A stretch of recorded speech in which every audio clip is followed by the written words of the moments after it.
Assalamu alaikum wa rahmatullahi wa barakatuhu, my dearest sisters. Welcome back. My name is Sabah Altaf, and I've been your speaker, alhamdulillah, since last few weeks when we are doing Surah Yusuf. Rim, if you can switch your camera off, my dear, and can you hear me? Rim, can you hear me? And if you can put your camera off, if all the sisters can put their camera off. Okay. I hope you guys are not looking at me because I really prefer you to look at the screen. Okay, Bismillah ar-Rahman ar-Rahim. Welcome back, sisters, to our Alhamdulillah, fourth part of Surah Yusuf. And we've been doing it. We were trying our best to do a little bit in-depth study, although I cannot do any justice to any ayah of Quran. I am trying my best to seek whatever knowledge Allah subhanahu wa ta'ala prefer me to have, and then the job is to spread it and to tell other people. I can make a lot of mistakes, and I ask Allah subhanahu every Wednesday morning and every Wednesday evening that Allah subhanahu wa ta'ala only put the true and authentic information in my tongue. And may Allah help me and may Allah forgive me if there is anything wrong. However, the ulama of Islam, may Allah have His mercy on them all. They have done the difficult job, and they have created these books of tafsir, and our job is to read them properly and try to understand them, inshallah. So, does anybody remember? Does anybody remember what was the last scene of the last part 3? What was the last scene? Where did we stop? Anybody remember? Let me check my chat box.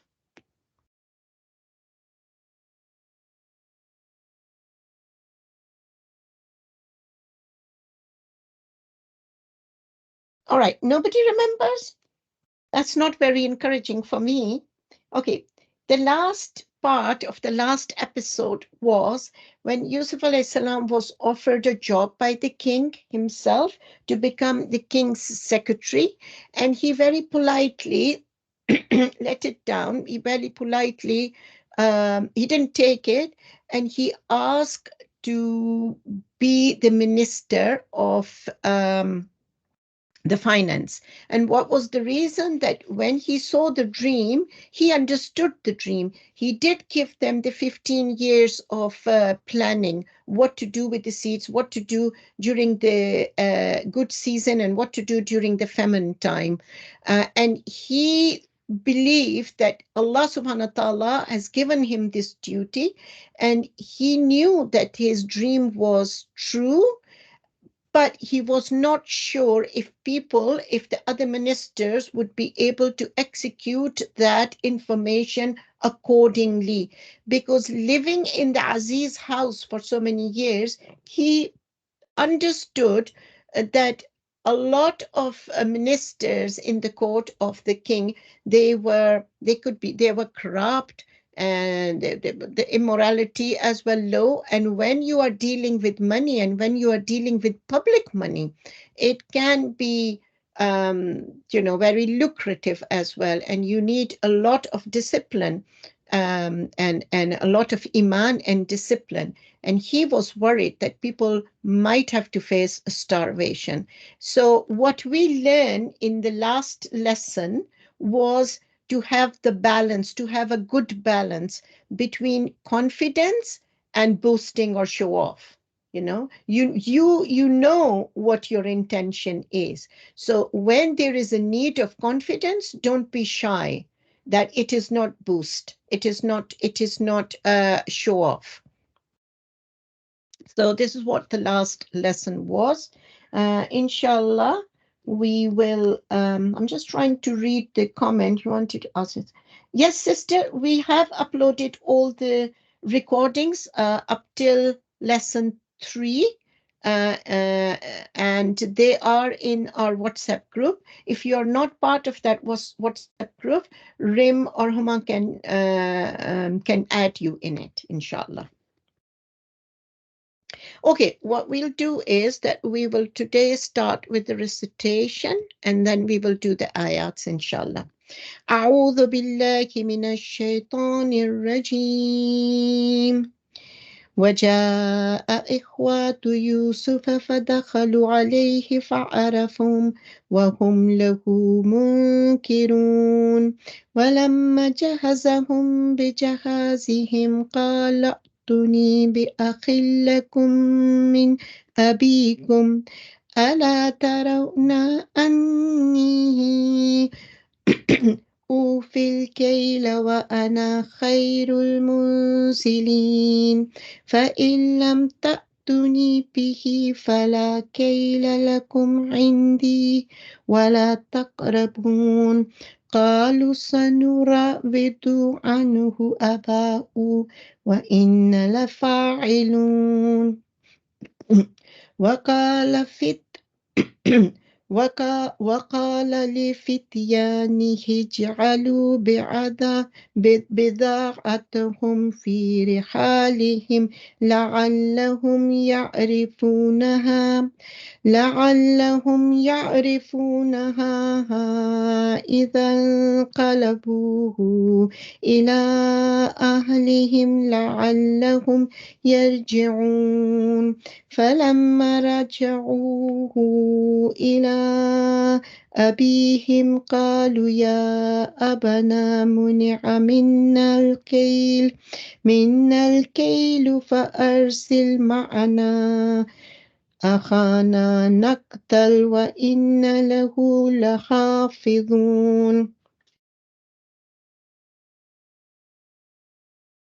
قال هل آمنكم إليه إلا كما أمنتكم على أخيه من قبل فالله خير حافظا وهو أرحم الراحمين ولما فتحوا متاعهم وجدوا بضاعتهم ردت إليهم قالوا يا أبنا ما نبغي هذه بضاعتنا ردت إلينا ونمير أهلنا ونحفظ أخانا ونزداد كيل بعير ذلك كيل يسير قال لن أرسله معكم حتى تؤتوني موثقا من الله لا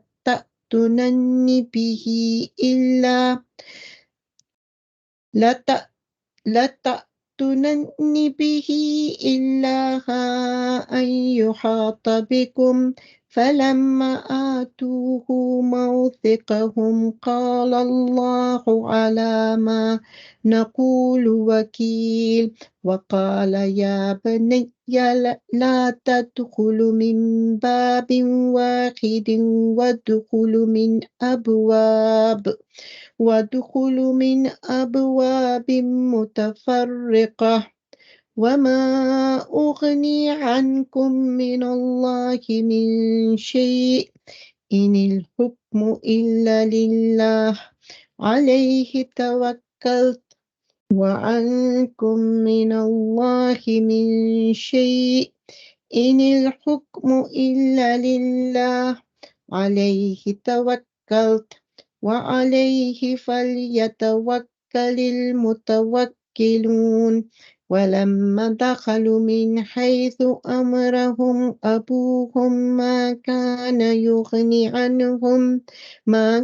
يغني عنهم من من الله من شيء إلا حاجة في نفس في نفس يعقوب قضاها وإنه لذو علم لما علمناه ولكن أكثر الناس لا يعلمون ولما دخلوا على يوسف أويا إليه أخاه قال إني أنا أخوك فلا تبتئس بما كانوا يعملون فلما جهزهم بجهازهم جعل سقاية في رحل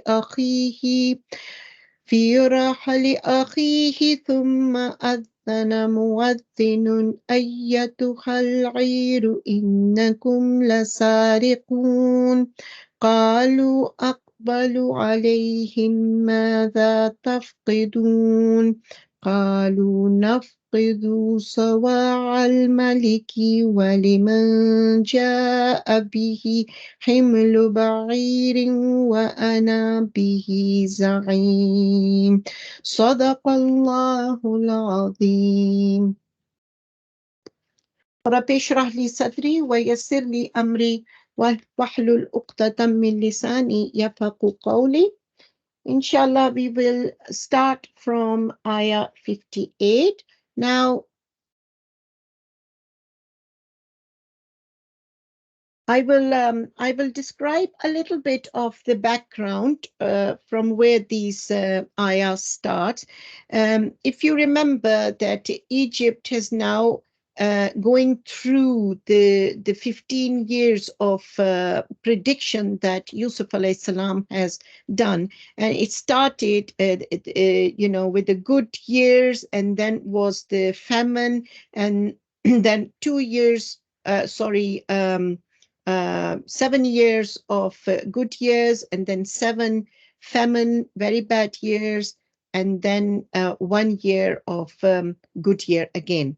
So now, when these verses started, verse 58, Egypt has experienced 7 good years of prosperity, and the area now enduring 7 years of famine. The only produce they have is what the ministry has saved in its vaults. Those who lived in nearby towns are entering in the city to sell whatever little they may have for subsidized goods. They too are experiencing hardship as a result of the drought and are seeking produce so they may survive the year. For every individual that arrives in Egypt, they are given the load of 1 camel. So the brothers of Yusuf alayhi salam are also suffering from the famine and have traveled to Egypt to sell their goods in order to get some produce.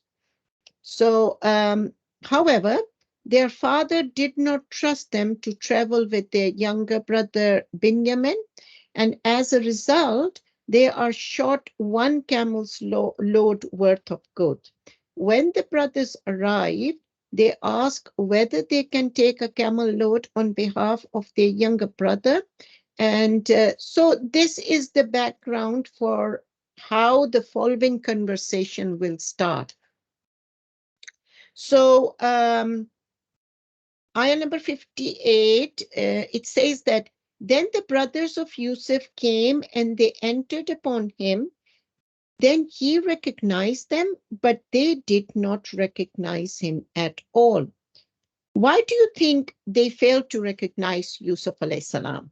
He recognized them straight away, but they didn't realize that it is Yusuf, in the seat of minister. Why do you think they failed to recognize Yusuf? They were his brothers. Any idea? Yes, exactly. First of all, they didn't expect him. No, they knew he's alive because they sold him. They wanted him to die in the well. but eventually he was out, and they know, so they sold him to these, in return of few pennies, very little money. Um, so they knew that he might be alive, but they're expecting him to be a lifelong slave somewhere, or maybe he's dead by now. They don't know. So they were not expecting to see Yusuf there anywhere, let alone in the king's palace, and let alone to be a finance minister. So that's one of the main reasons. The second reason was that he was in his early teens, and they were grown-up men, and now they are like older men, and he is now a grown-up man. And the features can change from young age to grown-up age. But the main reason was that they even don't remember who Yusuf is. Okay, so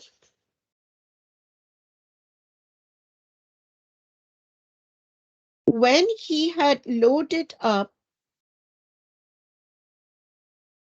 when loaded up, so when he had loaded them up with more than their fill, he said, bring your brothers from your father, bring your brother from your father. Don't you see that I fulfill the weight, and I am the best gift giver that you will find? I'll read both of them together. If you do not bring him to me, you will get nothing from me, and don't ever come near me. Now, the brothers explain that their younger brother is quite young, and their dad is not letting him come with us. Although he gave them extra portion, Yusuf did give them extra portion this time, but there was a warning that if they don't bring their brother next time, they will be banned from entering Egypt, to begin with. So in olden days, famine would hit a land due to very dry weather, and it was difficult to send food from one place to another.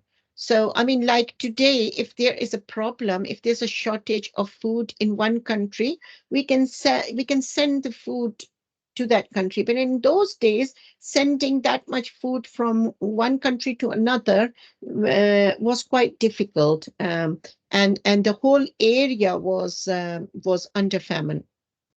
Talking of today, it is easy to send help to famine hit area. But do you know that today famine is not natural occurrence? In olden time, it was natural occurrence. It was lack of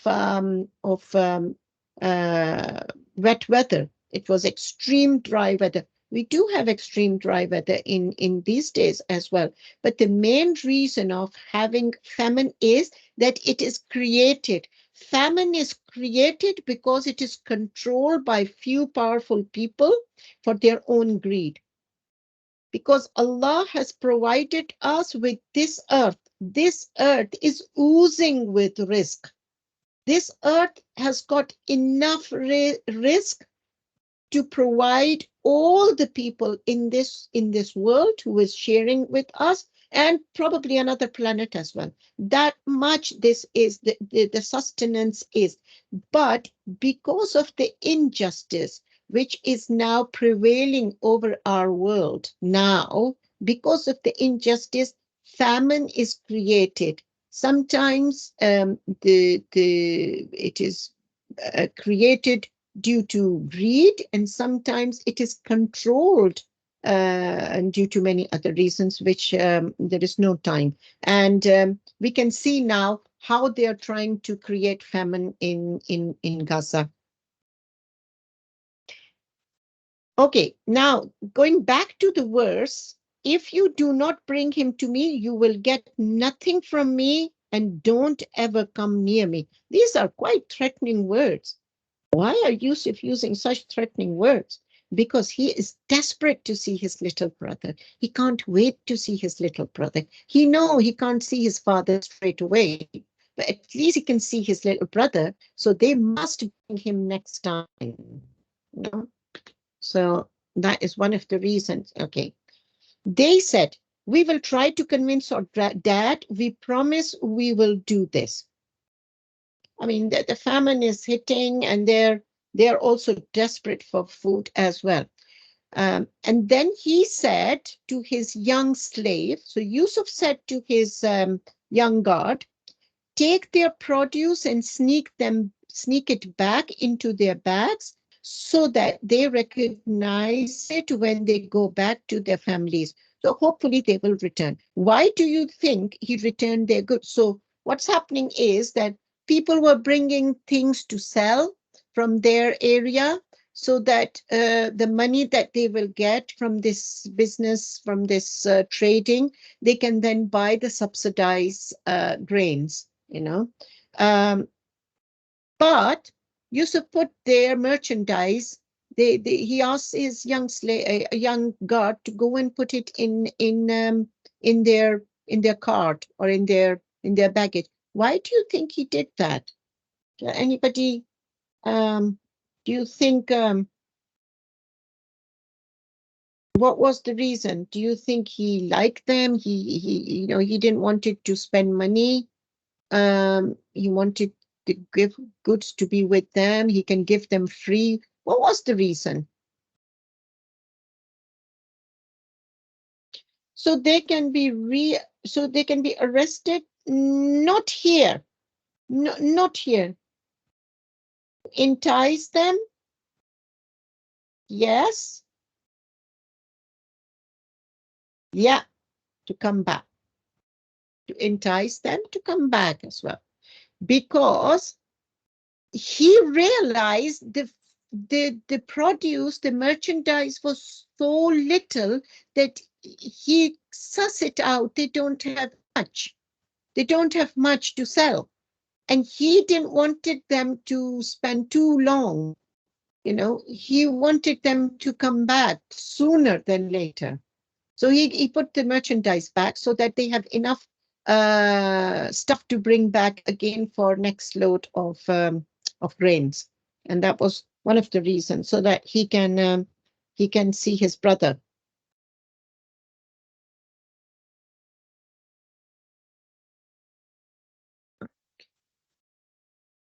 When they returned to their father, they said, Father, next time weight was forbidden on us, so send our brother with us, so we will receive the good in full, and we will guard him really well. And we will guard him really well. Does it remind you with something? We will guard him really well. Does it remind you with something?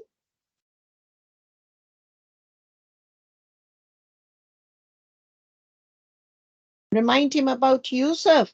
Yes, when they were taking permission to take Yusuf out, didn't they say, well, we will guard him. We are so many, we will guard him well. And now they are doing exactly the same. They have. Why do you think they have used these words? Why? Because they they've forgotten. They totally forgot what they did to Yusuf. This is past. Who's Yusuf? And of course, they don't expect their father to remember Yusuf as well. So what did father said in return? He said, am I going to trust you with him just as I trusted you with his brother from much before? Allah is the best of guardian, and he is extremely merciful.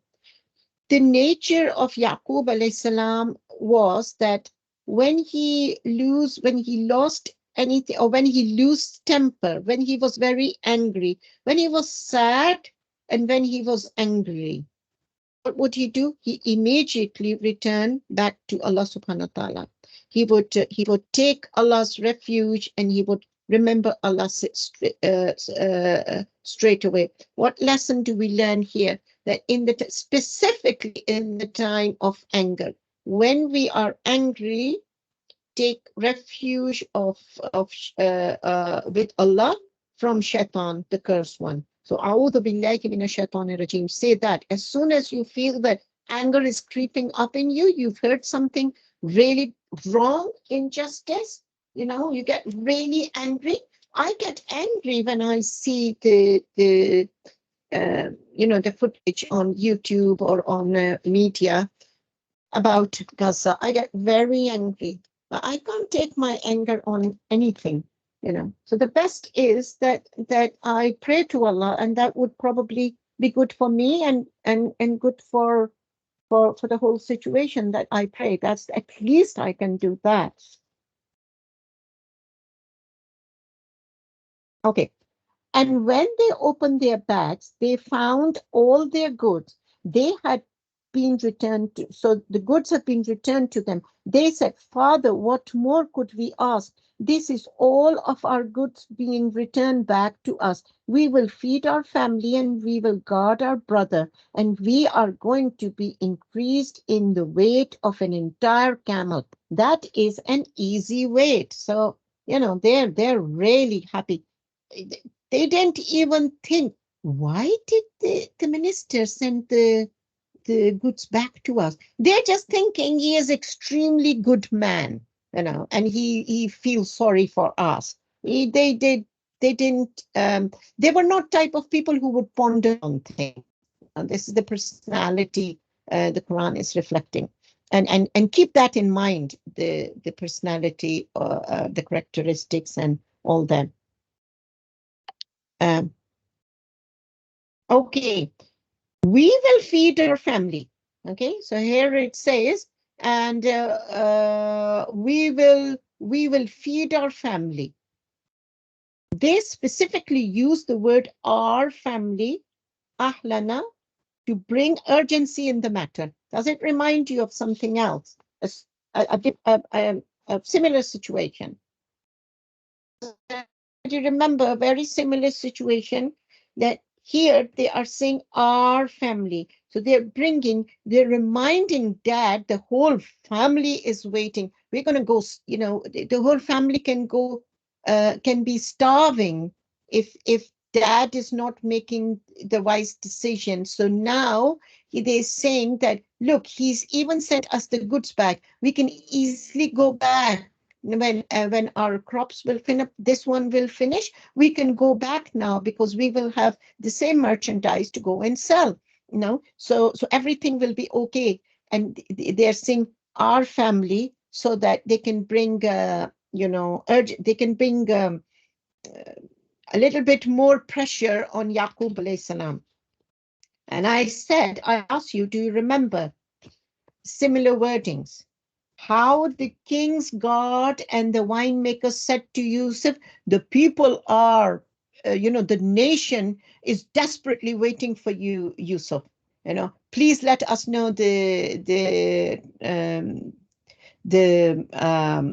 interpretation of the dream. So this is media. This is how advertisement works. Then they push buy, sale to the end. So this is how you pressurize people to act or react. And he said, I will not send him with you until you give strongest possible bond with Allah as a witness. You will definitely bring him back to me, except if you are surrounded. Then, when they gave him their strongest covenant, he said, Allah is over whatever we have said today. He is our disposer of this matter. What does Yusuf al-Islam mean, except if you are surrounded? In those days, Yaqub al-Islam, in those days, because of the famine and the people were facing economic hardship, therefore there was a greater risk of looting and robbery on the ways, the highwaymen everywhere. So he was worried that they may be robbed along the way. So they said, look, the covenant, Allah is watching this covenant. This has happened. If you're taking him, you have to bring him back unless somebody has killed you. Somebody has totally killed you or enslaved you. Only that way, I will not have any of you probably, or some of you, but beside that, it won't be any excuse accepted. And he said, my son, and Yaqub alayhi salam carried on saying, my sons, don't enter the city from one door and enter from different multiple doors that are apart from each other. And I am not able to free you of the need for security from Allah in any way. The final verdict belongs with Allah alone. Upon him, mine, sorry, I will read from the screen because mine is all. Upon him alone, I have placed my trust. Then anyone that is going to place trust, they should put their trust in Allah. Although Yaqub alayhi salam is still angry with them about the event that occurred with Yusuf alayhi salam, but still he is their father and he is worried about their safety. So we see a father in Yaqub alayhi salam, they're all his children, although he's very, very angry. And what does that mean? Don't enter the city from one door. So in olden time, the city would be wall all around, and there would be different doors. Okay, so um, and if all 10 of them, and now there will be Benjamin as well, all 11 of them entering from one door, there is a possibility of people robbing them, or because they will be in a group, or people can give them evil eye, because in those days, up to recently, even now in some parts of the world, boys, men, sons was a prestigious thing. It's a big risk of Allah subhanahu wa ta'ala. So that why large families with lots of males and offspring was taken as a wow. you know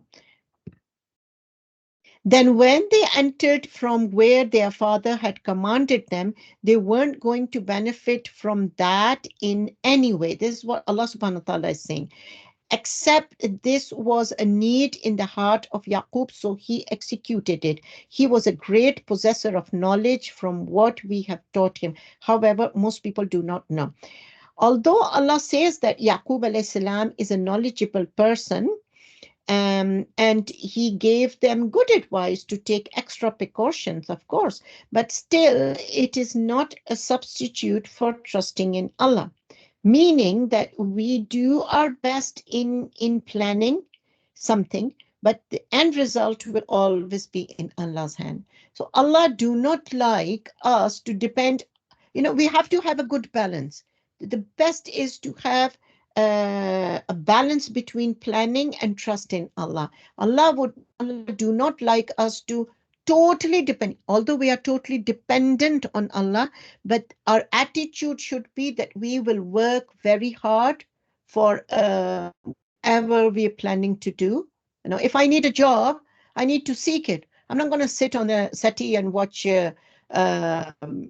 some program and say, well, I'm not getting any job. Allah is supposed to give me a job. That's not the way Allah subhanahu wa ta'ala want us to. Allah subhanahu wa ta'ala want us to work really hard, but then be contented and accept whatever the result is. The result is in not our hand. Nuh alayhi salam did da'wah for a good 900 and odd years, take away his young age, and his son was not among the people who were rescued, along with his wife. Okay, and when they came upon Yusuf, he pulled his brother towards himself to give him refuge. It's really me, your brother. Do not grieve over the things we have been doing. Okay, this is a conversation that has to have some background, that now Benjamin and Yusuf are reunited. So the brothers have taken Benjamin back. And what does it mean? And do not grieve over the things they have been doing. Now, this sentence tells us that the two brothers were alone at that time. How it has done, we don't know. Yusuf alayhi salam must made have made a plan that the brothers are somewhere else and he's retrieved Benjamin. In one of the tafsir, he said, I want to take some interview or something. I don't remember, and that's not important. And now they are both together, and they must have told each other what happened to them in the time, all those years. And we know what happened with Yusuf alayhi salam, but we don't know what happened with Benjamin. And with this ayah, with the wording, do not grieve over the things they have been doing to you, it shows us that Benjamin must have complained to Big Brother about the rough treatment of his brothers towards him, just like they used to treat Yusuf alayhi salam. So this shows us. And when he loaded them with their goods, he put the cup in his brother's bag. Then the announcer called out, all of you who are traveling with that caravan there, you people are thieves. Okay, I'm going to do the next one as well. They said, while they turned back against them, what are you missing?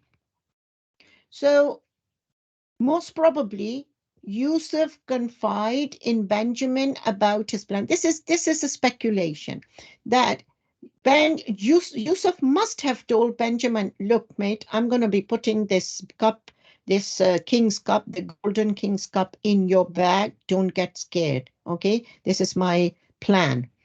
So he knows that he will stay back with Yusuf. And this is we will know soon. They said, we are missing the king's cup, and whoever comes forward with it will be the load of an extra camel. I am completely confident. Okay, this cup should be an expensive goblet made of gold, either gold or silver.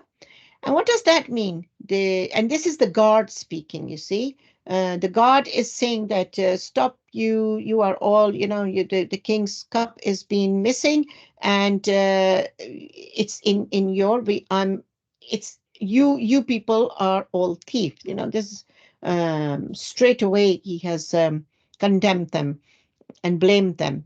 And then he's saying, I'm completely confident. It has two meanings, the two meanings are given. The announcer is completely confident that they will get the reward as promised, because he is also telling the reward as well. Or the announcer is completely confident that the thief is one of the brothers, or I don't know how many people were in the caravan, but this was a biggest group. Okay. They said, we swear by Allah, you people already know we did not come here to cause mischief in the land, and we are not thieves. So in Arabic, when we swear by Allah, we say wallahi, and that's one of the wal. Wal is always, wallahi. However, when we are shocked, when people are shocked in Arabic, they say tallahi. So there's, instead of saying wallahi, they are saying tallahi. Tallahi. I mean, they're in shock as well. You people already know that we are not that type of people. We didn't come here to make mischief and do wrong things. We've come here just to get our share of food. No? They said, what should be your retribution if in fact you are found to be liar? Okay, so they're saying that what will be the guard is saying to the caravan people, what is the punishment if what should be your punishment if you are found liar? So Yusuf's guards are asking the brother about the punishment or the penalty instead of telling themselves. I won't ask you why. I will tell you myself. They said, now the brothers are replying about the punishment. They said, The compensation will be in whoever's bag it is found, he will be the compensation. That is how we deal with the wrongdoers. That is how we deal with the wrongdoers. Okay, now listen. In the law of the Hyksos dynasty, now the Hyksos kings are ruling Egypt. You know that because we've discussed that earlier. So in the Hyksos dynasty, and who were the ruling Egypt, they were the people ruling the Egypt at that time. The thief was allowed to free himself by paying double price of the item to its owner. So if anybody has done if anybody has stolen anything, and if they are caught, they can buy it double price.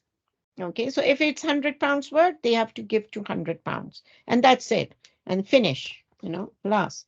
However, in the Sharia that was given to Yaqub alayhi salam, Sharia, if those the new sisters in Islam, Sharia means the jurisprudence and all the rulings and and the teachings within the jurisprudence, all the rulings of Islam, the formal rulings of Islam are called Sharia. Um, and the Yaqub alayhi salam has got rulings, the Sharia, the formal rulings from Ibrahim alayhi salam's time. So Ibrahim alayhi salam gave the ruling to Yaqub alayhi salam, and then to Ishaq alayhi salam, and then to Yaqub alayhi salam. So the jurisprudence came to Ibrahim alayhi salam, and then it was the same ruling going along. So in that Sharia, if you steal and you are caught stealing, you become the servant of the one who you stole from. In other words, you become the compensation. That is why Yusuf wanted to have the ruling of Yaqub alayhi salam Sharia and not the king's, so that he can keep his little brother. How clever of him. Okay, so he must have told the guards, this is what you're supposed to say. Ask them what your Sharia is, what your ruling is in your land. So he started with their bags before opening his own brother's bag. He searched through his brother's bag. He planned that out for Yusuf. We planned that out for Yusuf. He could not have taken his brother under the king's constitution, except if Allah wanted. We raised the rank of who we want, and above everyone who possesses knowledge, there is someone who is all knowledgeable. Now, people may think, or we may think, that putting the cup in his brother's bag is wrong. However, here Allah subhanahu wa ta'ala is saying that he subhanahu wa ta'ala planned it out. He could not have taken his brother. No, we planned out for Yusuf. So Allah subhanahu wa ta'ala planned out this for Yusuf, and Yusuf was ordered by Allah subhanahu wa ta'ala to do this whole thing. It was not Yusuf's idea. It was Allah's plan, and he did this by revelation.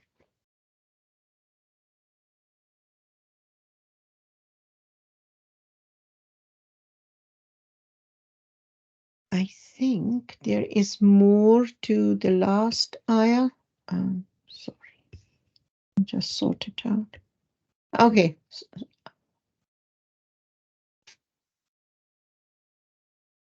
We raise the ranks. There is another thing that we need to know, is that Yusuf did not serve the religion of the king. Okay, Yusuf was Muslim. Yusuf was obedient to one true God, and was following the Sharia, the jurisprudence which was given to Ibrahim, his great grandfather. However, he was serving the Hyksos king's dynasty. He was one of the minister. So although he did not serve the religion of the king. However, he did serve the king's constitution. In Arabic, deen is used both for constitution and for religion. And what does this mean? We raise the rank of who we want. When a false accusation is made, it is usually humiliating.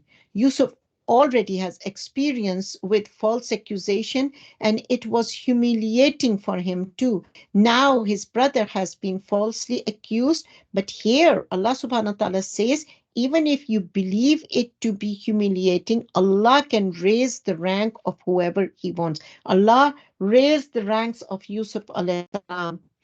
And then Allah subhanahu wa ta'ala says that above everyone who possesses knowledge, there is someone who is all knowledgeable. So although Yusuf was the most knowledgeable in the land at that time, however, there is always one who is more knowledgeable, and that is subhanahu wa ta'ala.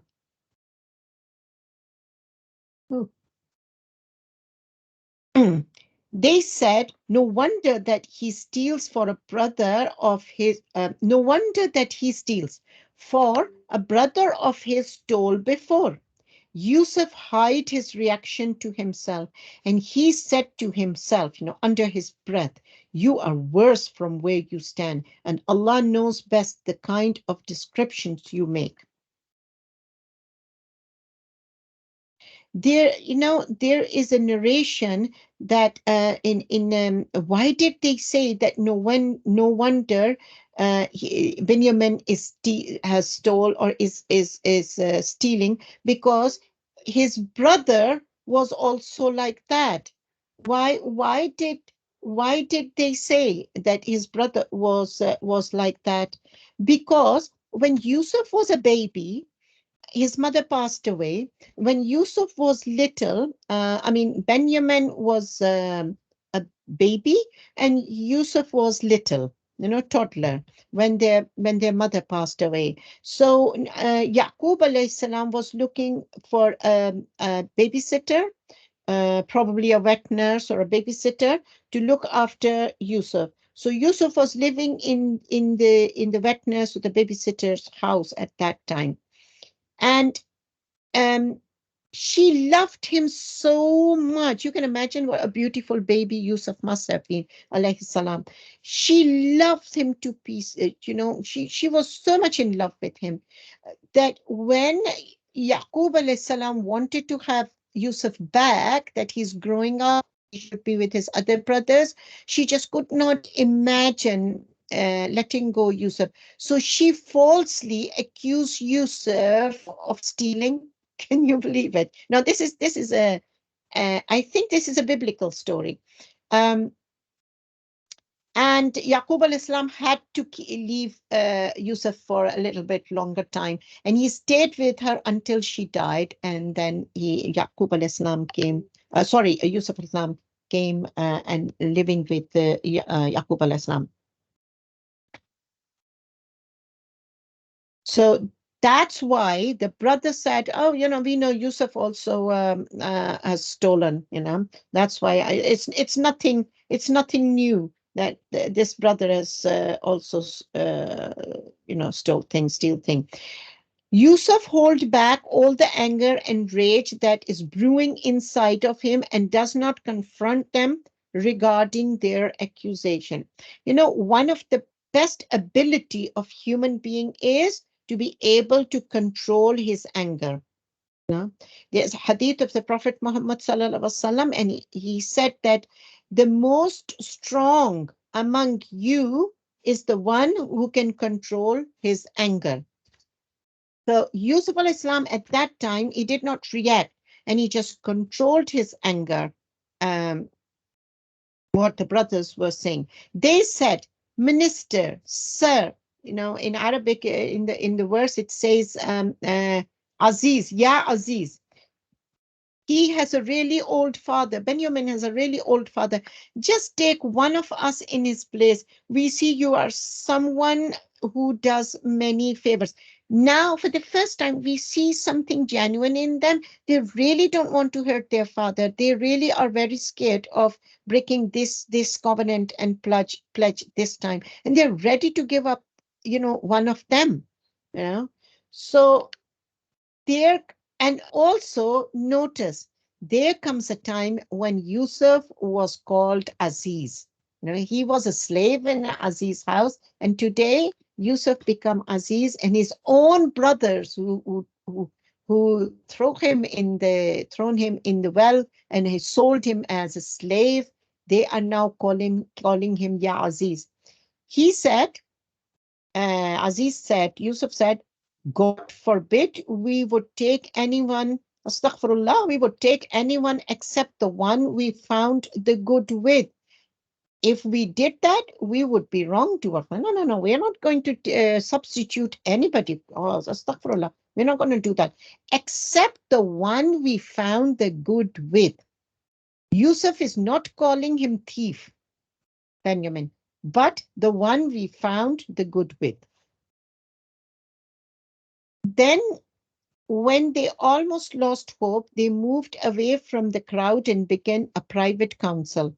Then the elder one said, Did you not? And the elder one, you remember, was Yehuda. Did you not realize that our father has already taken a contract with Allah as a witness before us? And how can you forget that what you have done in the matter of Yusuf? Haven't we fallen short of our father's expectations? Then I will not move forward in this land until my father gives me permission and Allah gives a verdict in my case. Allah is the rulers. We know already that the eldest brother Yehuda had some morals comparing to other brothers.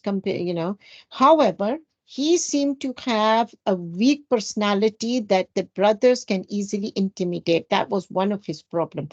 But here he shows his anger and removes himself from their plot by using the pronoun you and not we. He uh, portion the blame solely on his brothers. At least what happened with Yusuf. In other words, he is reminding his brother that they wanted to kill Yusuf while he tried to save him. He did go and give him food, and he was the one who told them that he's not there in well. Basically, he refuses to leave until his father forgives him himself.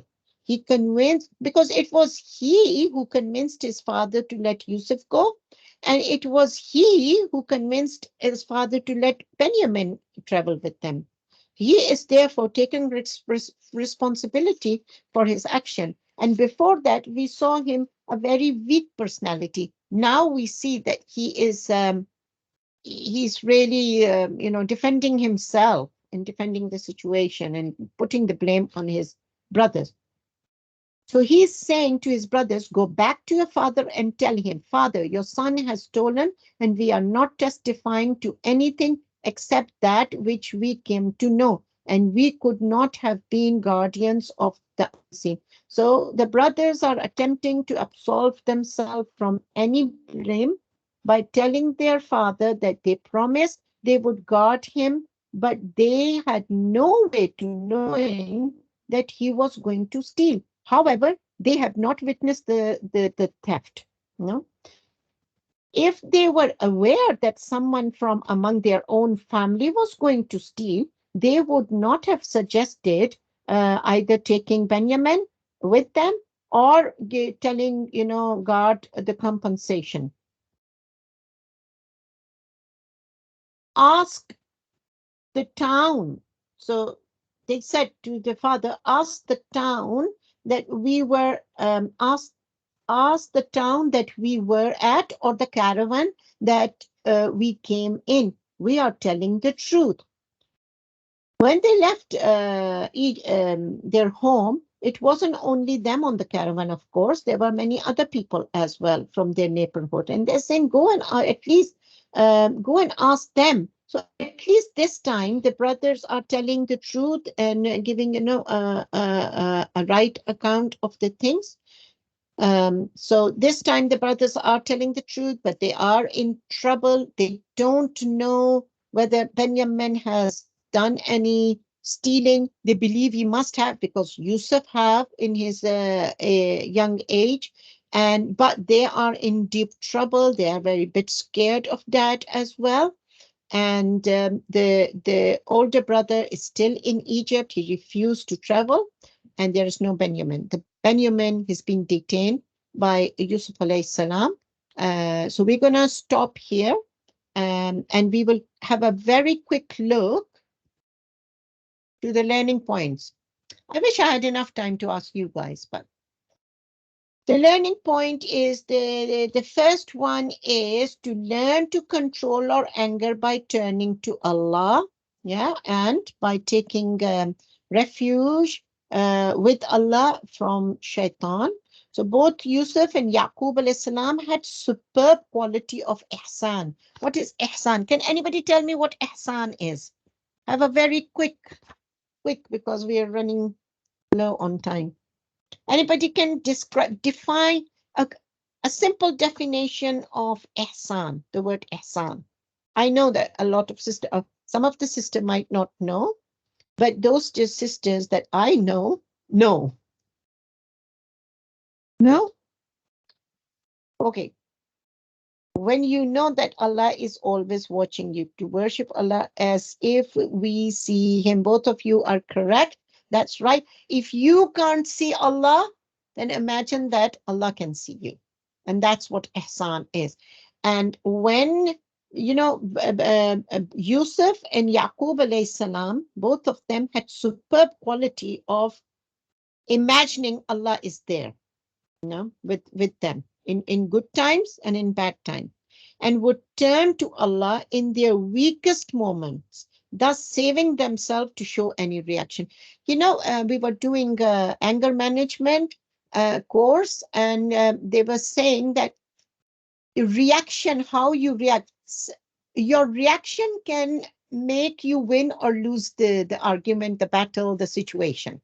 It all depends on your reaction.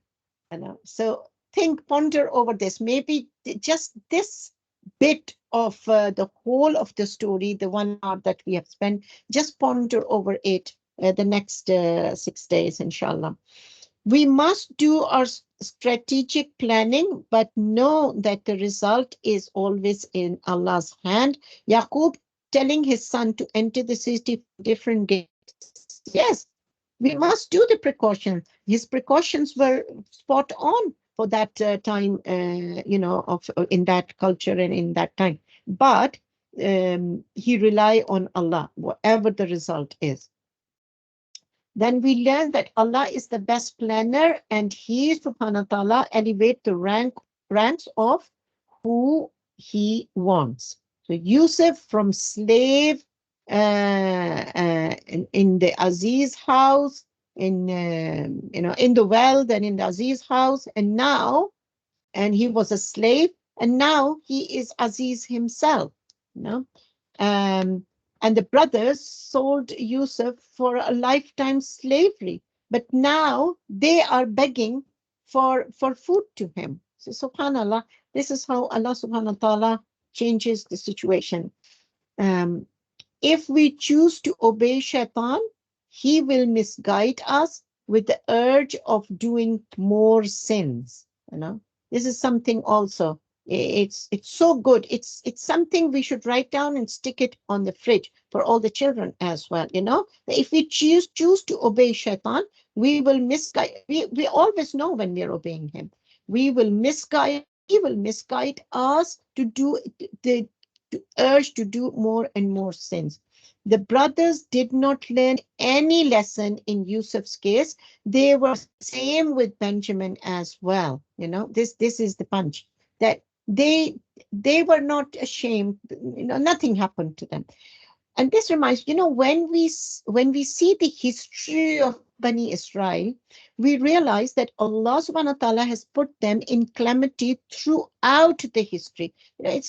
You must read the history of Bani Israel, and you will see the calamities they have gone through is beyond imagining. The calamities Allah subhanahu wa ta'ala has put them through, and they have begged Allah subhanahu wa ta'ala to give them relief from this calamity, and they will be the obedient servants of Allah subhanahu wa ta'ala. But they have not learned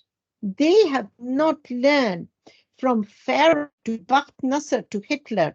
I don't know if you guys know about Bakht Nasser. Was a Persian king, and he he invaded Jerusalem, and during this time he killed thousands and thousands and thousands of Jews, and enslaved thousands of them in his big ships, and then he took them to Babylon.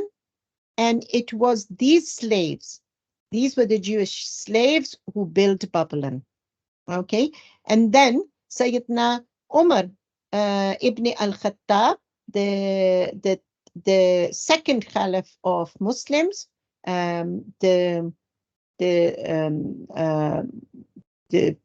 blessed companion of the Prophet Muhammad Sallallahu Alaihi Wasallam, when he conquered Jerusalem, he opened the doors to the Jews to come back and do the worship again.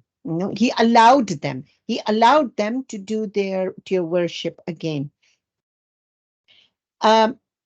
We today see the Israels. I mean, a lot of people say they're not even Jews. Israel is inflicting similar pain, humiliation, and tactics to the people of Palestine. They have not learned anything from their catastrophes and from their calamities, and that is a big lesson for everybody to learn. It's a big lesson. Each and every calamity should teach us to be more close to the obedience of Allah subhanahu wa ta'ala.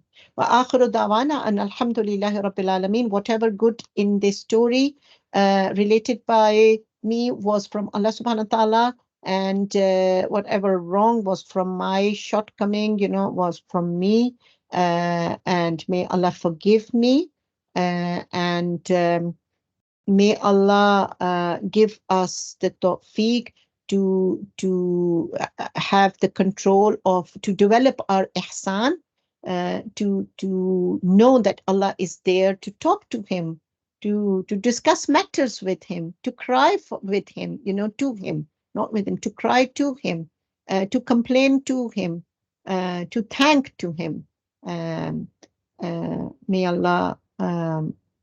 May Allah give relief to the people of Palestine, to the people of Gaza, and may Allah change the situation in front of our eyes. I pray that Allah give me enough life to see Palestine free, and Kashmir free, and many other oppressed land free. Subhanakallahumma wa bihamdik, nashhadu la ilaha illa ant, nastaghfiruka wa natubu ilayk. بسم الله الرحمن الرحيم والأسر إن الإنسان لفي خسر إلا الذين آمنوا وعملوا الصالحات وتواصوا بالحق وتواصوا بالصبر. جزاكم الله خير. And Jazakumullah khair, my dear sisters. Please don't forget, next week, although it is half term, but we will carry on with the last part of this amazing story. We don't want to have a gap. It's an evening time, and we hope and pray that you will be able to be with us, and then we will take a break. I will also let you know about Ramadan activities, inshallah. Assalamu alaikum wa rahmatullahi wa barakatuhu.